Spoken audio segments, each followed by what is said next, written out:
Among the Seattle businesses hardest hit in today's earthquake were supermarkets, where the jolt tumbled thousands of dollars worth of merchandise off the shelves. Typical of the devastation was the scene at the food giant at 3800 Rainier Avenue South, where bottles of syrup, soft drinks, and canned goods hit the deck. 3 injuries were reported here, resulting from the quake. At the IGA store on Alki Avenue in West Seattle, volunteers pitched in to pick up and salvage those items not destroyed by their crash to the floor. Cameraman Bill Templeton reported severe damage to the stock, although no dollar estimates were available. Art's Food Center at Holman Road Northwest and Northwest 97th Street suffered severe damage to the structure as well as to the groceries.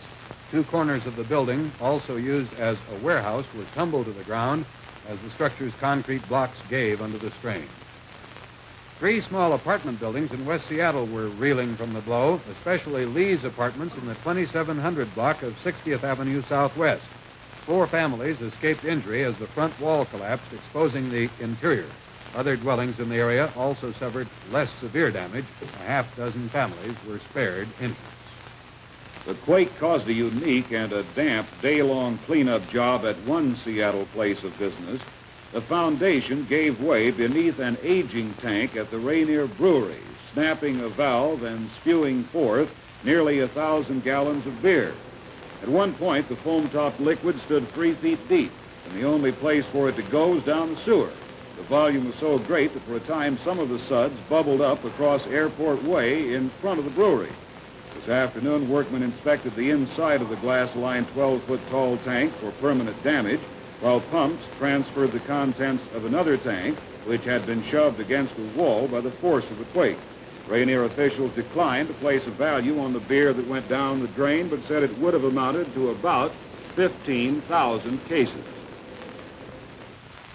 The epicenter of the quake was determined at the University of Washington by seismologist Norman Rasmussen. The seismographic equipment at the university is located in Johnson Hall on the campus. It includes 7 recorders, all of which were twisted off or knocked out of commission by the quake. Rasmussen was able to determine the time of the first shock officially at 8:28 and 54.5 seconds a.m. With the recorders out of commission, the magnitude could not be determined here. Rasmussen conferred with officials at seismographic centers in Spokane, Bellingham, Baker, and Corvallis, Oregon. From the data reported, he was able to pinpoint the epicenter of the tremor approximately 40 to 45 miles southwest of Seattle, in the place marked there by the cross, the northeast corner of Mason County. University students observed the visual recorder located in the hallway at Johnson Hall. Although this is an unofficial measuring device, it does indicate the time and general seriousness of an earthquake. Rasmussen said the quake was deep, possibly centered 40 miles below the surface of the Earth, and its intensity, according to other seismographic centers, was about 7.5, compared with 8.5 for the Alaska earthquake of last year. Mayor J.D. Brayman, after a nearly hour-long helicopter survey this morning, declared the most impressive fact to him was that the damage here turned out to be so light. He said the water department, for instance, reports no serious problems and no special precautions are needed in the use of tap water. Here's the mayor's comment on the damages to public facilities such as roads and bridges. I have nothing in dollars. It's far too early for anyone to make that kind of an estimate. I would guess from what I've seen personally and what I've heard that we suffered very little actual damage in this area. I understand that there's some misalignment on the Spokane Street bridges. Other reports that came in, such as damage to the Alaskan Way Viaduct and to the Garfield Street Bridge, have proven to be unfounded, and these structures are apparently not damaged.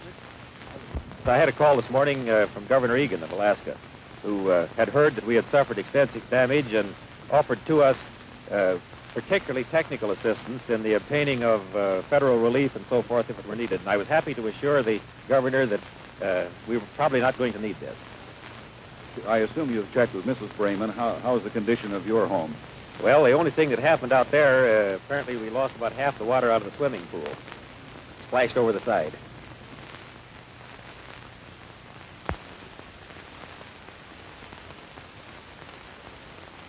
As we observed a minute ago, Mayor Brayman announced late in the afternoon that Seattle's water supply is in good shape. The water system came off relatively unscathed, and there is no contamination. Everett was not so fortunate. Seattle's northern neighbor lost some main water lines, and the break shot geysers into the air at the Cavallero Bridge. The highway was not damaged by the spray. These pipelines handle 106 million gallons of water every 24 hours. Auxiliary lines are in use while repairs are being made, and the line running into remote areas of the Cascade Mountains are being inspected by foot. Extensive damage was done in Everett to the Washington Natural Gas Plant storage building, a brick structure about 50 years old. Mayor Bud Alexander here on the right and Gilbert DeYoung, the supervisor of operations at Washington Natural Gas Company in Everett, inspected the rubble this morning, pronounced the two-story building a total loss. The state's capital, the temblor virtually brought state government to a standstill. Only 15 minutes after the quake struck, Governor Evans ordered the legislative building sealed off and evacuated as a safety precaution. The governor and other engineers and architects on the scene feared that the more than 40-year-old Capitol building had been struck a serious blow. In the quake of 1949, the magnificent marble structure suffered extensive damage, particularly to the massive Grand Rotunda. Cameraman Al Stenson and reporter Bob Ginther in Olympia covering the legislature made the steep and hazardous journey to the top of the huge dome to find half a dozen serious cracks some 2 inches thick crisscrossing the walls. The marble pillars supporting the rotunda were cracked. Some had shifted as much as an inch on their bases, and crumbled marble littered the walkway. Large chunks of decorative cornice tumbled from the rotunda, several falling more than 200 feet to the state seal below. It may take engineers several days to determine the extent of the structural damage to the rotunda itself. In the legislative halls, huge skylights high above the legislators' desks shattered scattering sharp-colored glass to the desks and floors below. Fortunately, the two houses were recessed until 11 a.m., and few members were at their desks when the quake occurred. Legislators were dismayed by this latest obstacle to adjournment. They made tentative plans to return to their desks on Monday. Meanwhile, leaders of both parties met in an Olympia motel to talk over the situation. Members of the key budget and revenue conference committees gathered around a conference table to continue talks in the drive for adjournment. Other heavy damage in the capital city was felt at the new federal post office at 8th and Jefferson. As the quake struck, the building's light fixtures were torn loose from the ceiling, strewing the floors with lights and wires. At least 3 employees at the scene were injured. On Capitol Parkway Drive, part of the roadway collapsed as the temblor shifted fill earth holding up the concrete. It was the only major damage to roads in the Olympia area. Activity in the Capitol should get back to normal by the first of the week. In the meantime, legislators will conduct their sessions in hotel and motel rooms. For the past 2 weeks, they've been meeting behind closed doors anyway. President Johnson conferred by telephone with Governor Dan Evans during the day about earthquake damage to the state. The president said the governor told him there had been substantial damage and some loss of life in the Seattle area, but that he was grateful the destruction had not been more severe. The president remarked about the phone conference with Evans as the chief executive concluded a 70-minute walk around the White House grounds.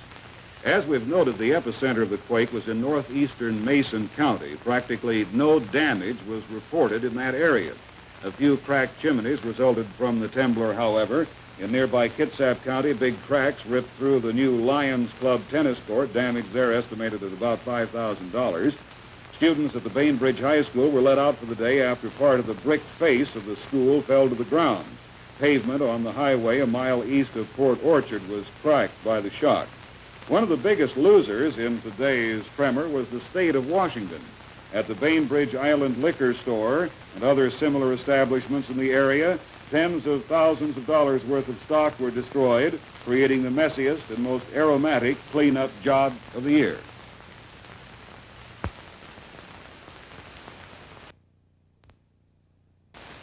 In Tacoma, earthquake damage generally was moderate, but leery highway department officials closed the Tacoma Narrows Bridge because of possible structural damage. Bolts on the bridge were sheared by the jolt, and one light pole was down. All glass on the bridge's roadway lights was broken. Engineers will make a foot-by-foot examination of the span. Downtown Tacoma, The blast hit the 15-story Schoenfeld building the hardest. Dozens of windows in the structure were battered out of their frames by the quake, but nobody was reported hurt. At Tacoma's Union Station, a large amount of building facing crashed onto the sidewalk, and bricks blasted through the concourse ceiling in the waiting room, but again, nobody was hurt. Seattle's Union Station was hard hit by the temblor. Huge pieces of cornice tumbled from the building and plummeted through a sidewalk skylight, littering the walk around the building. The station has been closed for at least several days, pending structural studies. Company officials say there will be no interruption of rail service. King Street Station will be used for passenger departures and arrivals. Each Thursday morning between 8 and 9, King's telescope program originates from the Space Needle restaurant. This morning, about 250 spectators were there, and Bill Corcoran was reading the news when the quake struck. I felt the violent vibration and sudden lurching and swaying of the Space Needle itself, and I thought, well, now this could be a malfunction of the mechanism in the turntable, you know. And so I didn't say anything and led into a commercial, which gave us some 60 seconds to find out just what was happening, and we knew a lot sooner than that what was happening. What was the reaction of the 250 ladies who were attending the show?